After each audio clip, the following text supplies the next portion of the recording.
पण मला आजी म्हणू नको. ठीक आहे. मी तुझ्याच वयाची अशी समज 72 नाही 27. आपण सगळेच ही म्हण वापरतो की म्हातारपण हे दुसरं बालपण. आणि मला थोडं त्याच्यात अजून खोल जायचं होतं की नेमकं का. तर पहिला मुद्दा तर मला तर वाटतो म्हातारपण हे दुसरं बालपण, कारण का उत्सुकता ती परत येते. लहानपणी आपल्याला प्रत्येक गोष्टीवरती 5 प्रश्न असतात की हे असं का, मग ते त्याचं का, मग ह्याचा रंग असंच का, तसंच का. आणि 1-2 पिढ्या मध्ये गेल्यानंतर मग म्हातारपणी परत असं रिअलाइज होतं की अरे मला या गोष्टी माहिती नाही आहेत. त्यामुळे आपण आजूबाजूच्या लोकांना खूप प्रश्न विचारतो. पहिलं हे सांगते की आमंत्रण दिल्याबद्दल धन्यवाद. जेव्हा वृद्ध लोक लहान मुलांबरोबर राहतात, वावरतात, ते स्वतःला सक्षम करतात.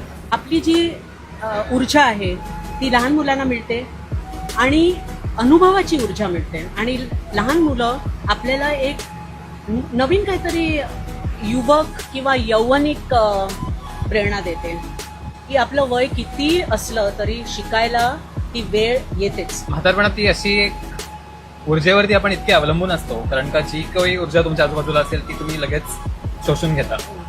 जर तुमच्या आजूबाजूला लहान मुलं असतील तर तुम्ही लहान मुलांची ऊर्जा घेता, किंवा जर तुमच्या आजूबाजूला थोडे कमी एनर्जीवाले लोक असतील तर तुमचं आयुष्य पण तसंच निघून जातं. वृद्ध वयामध्ये जेव्हा आपल्याला प्रेम हवं असतं, तुम्हाला असं वाटतं का की ते प्रेम आणि जे लहानपणी प्रेम हवं असतं ते प्रेम हे थोडं खूप जवळ आहे.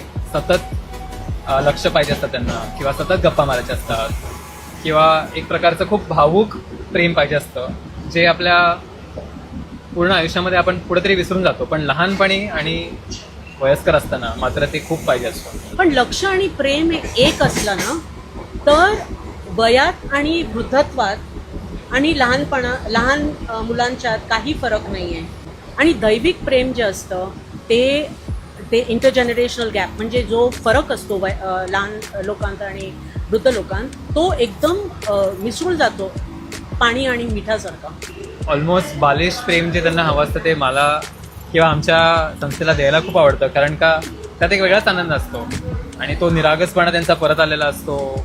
त्यांना जर लहान मुलांना बघून कसं आपल्याला त्यांना मिठी मारावीशी वाटते, तसंच माझी आजी मला भेटली की मला तसं वाटतं, किंवा कोणतीही आजी भेटली तर मला तसंच वाटतं. शारीरिक पण तुम्ही जर बघितलं तर ज्या प्रकारची काळजी लहानपणी लागते, आता देवाची करणी म्हणा किंवा काय म्हणा, पूर्ण गोल येऊन आपण म्हातारपणात पण आपल्याला तसाच सहवास लागतो किंवा शारीरिक सपोर्ट लागतो. चालायचं कसं हे परत शिकायला लागतं, बसायचं कसं परत शिकायला लागतं, तोल कसा सांभाळायचा परत शिकायला लागतं, काय खायचं काय नाही खायचं हे आपल्याला जे लहानपणी कोणीतरी बसून शिकवायचं ते म्हातारपणी शिकवेल किंवा नाही शिकवेल पण शिकायला नक्की लागतं.